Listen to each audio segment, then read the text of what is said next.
എന്നാലും എൻ്റെ ഷംസീറെ, അന്നെപ്പോലെ ബർക്കത്തുള്ള ഒറ്റ ഒരുത്തിനേലും ഇന്നീ കേരള നിയമസഭയിലുണ്ടോ? അതാ പണ്ടുള്ളവർ പറയണേ, യോഗമുള്ളവന് തേടി വെക്കണ്ട എന്ന്. ഷംസീറക്കാരുടെ കാര്യത്തിലാണ് അത് അച്ചട്ടായത്. എങ്ങനെയെന്നല്ലേ? തലശ്ശേരി MLA ഷംസീർ ഒരു മന്ത്രിസ്ഥാനത്തിന് സർവ്വഥാ യോഗ്യനായിരുന്നിട്ടും പുത്രി വാത്സല്യത്താൽ അന്ധനായിപ്പോയി വിജയൻ സഖാവ് അദ്ദേഹത്തെ വെട്ടി താക്കോൽ സ്ഥാന വകുപ്പായി പൊതുമരാമത്ത് തന്നെ റിയാസിന് കൊടുത്തത് മരുമകൻ എന്ന ഒറ്റ യോഗ്യത കൊണ്ട് മാത്രമാണെന്നത് സർവത്ര പരസ്യമാണ്. ഒരു തദ്ദേശ സ്വയംഭരണ സ്ഥാപന തെരഞ്ഞെടുപ്പിൽ തോറ്റ റിയാസിന് കന്നി വിജയത്തിൽ തന്നെ ഇഷ്ടപ്പെട്ട വകുപ്പ് നൽകിയതിന് പിന്നിൽ വിജയ സഖാവിന്റെ സ്ഥാപിത താല്പര്യവും സ്വേച്ഛാധിപത്യവും സ്വജനപക്ഷപാതവും മറ്റുമാണ് എന്നത് ഇടതുപാളയത്തിലുള്ളവരെ പോലും അസ്വസ്ഥരാക്കിയിരുന്നു എന്നതാണ് സത്യം. ഷംസീർ ആകട്ടെ അതിൽ നിരാശനും അസംതൃപ്തനുമായി എന്ന് മാത്രമല്ല, ഉള്ളിൽ പ്രതിഷേധത്തിന്റെ ഉമിത്തി അങ്ങനെ നീർന്നുമുണ്ടായിരുന്നു.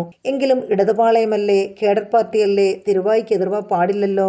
പോരെങ്കിൽ തീയിൽ കുരുത്ത കുതിരയും കൊടുങ്കാറ്റിൽ പറക്കും കഴുകനും മറ്റുമല്ലേ എല്ലാം ഉള്ളിലടക്കി.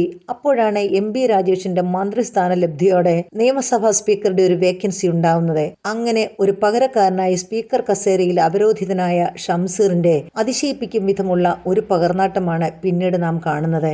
അന്ത്യചർച്ചകളിൽ നാം കണ്ടിരുന്ന അന്തം കമ്മിയിൽ നിന്ന് സ്പീക്കർ കസേരയിലേക്കുള്ള വേഷപ്പകർച്ച കണ്ട് കേരളം അക്ഷരാർത്ഥത്തിൽ ഞെട്ടിത്തരിച്ചു. ഭരണപക്ഷത്തോടൊപ്പം പ്രതിപക്ഷത്തെയും കൂടി കേൾക്കാനുള്ള ഈ തുറന്ന മനസ്സ് പാർട്ടി അടിമത്തത്തിന്റെ മണിച്ചിത്രത്തായിട്ട് പൂട്ടിവെച്ചിരിക്കുകയായിരുന്നോ ഇത്ര നാളും? എന്തോ ആവോ. അഭിപ്രായ പ്രകടനത്തിനായാലും അടിയന്തര പ്രമേയത്തിനായാലും പ്രതിപക്ഷ നേതാവ് ഷാഫി പറമ്പിൽ, മാത്യു കുഴൽനാടൻ തുടങ്ങിയവരുടെ തീപ്പൊരി പ്രകടനങ്ങളെ സമചിത്തതയോടെ ഉദാരമനസ്കതയോടെ കേട്ടിരിക്കാനുള്ള ആ മെയ്വഴക്കം വളരെ പെട്ടെന്ന് ആർജിച്ചു കഴിഞ്ഞിരുന്നു ബഹുമാനപ്പെട്ട സ്പീക്കർ. പക്ഷപാതരഹിതനായ ഒരു സഭാനാഥന്റെ റോളിലേക്കുള്ള വളർച്ച അതിദ്രുതവും അത്ഭുതകരവുമായിരുന്നു എന്ന് പറയാതെ തരമില്ല. സ്പീക്കർ കസേരയിലേക്ക് തലശ്ശേരി MLA ആണ് വരുന്നതെന്ന് കേട്ടപ്പോൾ എന്നെപ്പോലെ ധാരാളം പേർ പറഞ്ഞുപോയി, LDF സർക്കാരിന്റെ ഒരു ഗതികേടെ, ഷംസീറിനെ പിടിച്ച് സ്പീക്കർ കസേരയിൽ ഇരുത്തേണ്ടി വന്നല്ലോ, കഷ്ടം എന്നൊക്കെ. എന്നാൽ അത് മാറ്റി പറയാൻ അധിക നാൾ വേണ്ടി വന്നില്ല.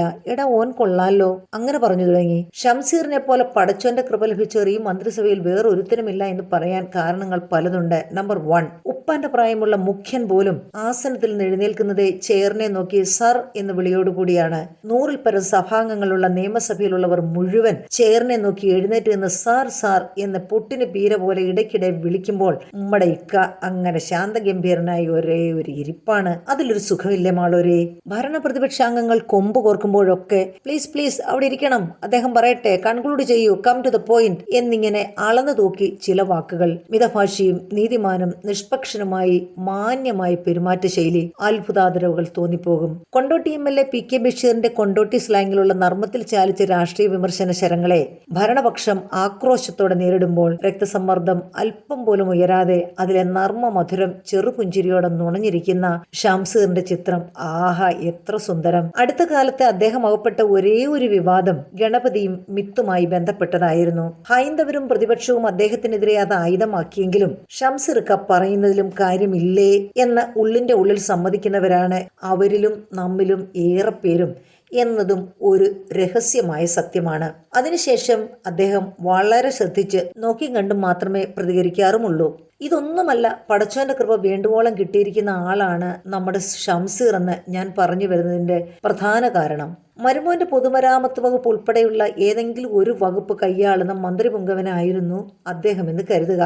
ഉച്ചക്കഞ്ഞി, ക്ഷേമ പെൻഷൻ, KSRTC ശമ്പളം, പെൻഷൻ, കാർഷിക ആരോഗ്യ പൊതുമരാമത്ത് രംഗങ്ങളിലെ തകർച്ച, കെടുകാര്യസ്ഥത, ഇതിനൊക്കെ മുഖ്യ കാരണങ്ങളായ നവകേരള സദസ്സ്, കോടി ബസ്, കേരളീയം, ഹെലികോപ്റ്റർ, ലോക കേരള സഭ, ലോക പര്യടനം തുടങ്ങി നാടുമുടിപ്പൻ പരിപാടികളുടെ മുഴുവൻ പാപഭാരത്തിന്റെയും ഓരോഹരി അദ്ദേഹത്തിന്റെയും ചുമലിലാവുമായിരുന്നില്ലേ? പിന്നെ PV, വീണ തൈക്കണ്ടി, എക്സാലോജിക്ക്, മാസപ്പടി, സ്പ്രിംഗ്ലറ്, K-ഫോണ്, ലൈഫ്, കരിമണൽ കർത്ത, സ്വർണ്ണ ഡോളർ കടത്തുകൾ തുടങ്ങി അഴിമതിയുടെ വിഴുപ്പ് ഭാണ്ഡങ്ങൾ വേറെയും. നാട്ടുകാരുടെ പ്രാക്കും തെറിവിളിയും ഷംസീറിനും കിട്ടുമായിരുന്നില്ലേ സുലഭമായി? പിന്നെ ഷംസീറിനെ പോലെ ചുറുചുറുക്കും വാക്സാമർത്ഥ്യവും യൗവനത്തൊടിപ്പുമുള്ള ഒരു മന്ത്രിയാവുമ്പോൾ മുഖ്യനും മോളും മരുമോനും പെട്ടിരിക്കുന്ന മാസപ്പടി കേസ് എന്ന പത്മവ്യൂഹത്തിൽ നിന്ന് അവരെ പുറത്തെത്തിക്കുക എന്ന ദൗത്യത്തിൽ വാദിച്ചും ന്യായീകരിച്ചും ക്യാപ്സൂൾ വിഴിഞ്ഞും പണ്ടാരമടങ്ങി പോകുമായിരുന്നില്ലേ?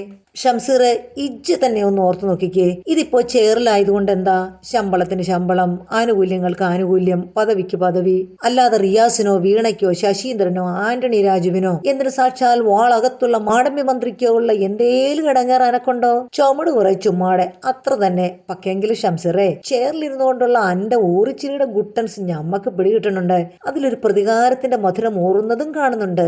പാർട്ടിക്ക് വേണ്ടി വിറക് വെട്ടിയും വെള്ളം കോരിയും നടുവൊടിഞ്ഞ് ഞമ്മളെ വെട്ടിട്ട് പഞ്ചായത്ത് ഇലക്ഷനിൽ തോറ്റ റിയാസിനെ മന്ത്രിക്കസേരയല്ലേ സ്ത്രീധനം കൊടുത്തത്. എന്നാലും എന്റെ റിയാസെ, അന്റെ ഉറക്കം പോയല്ലോടെ.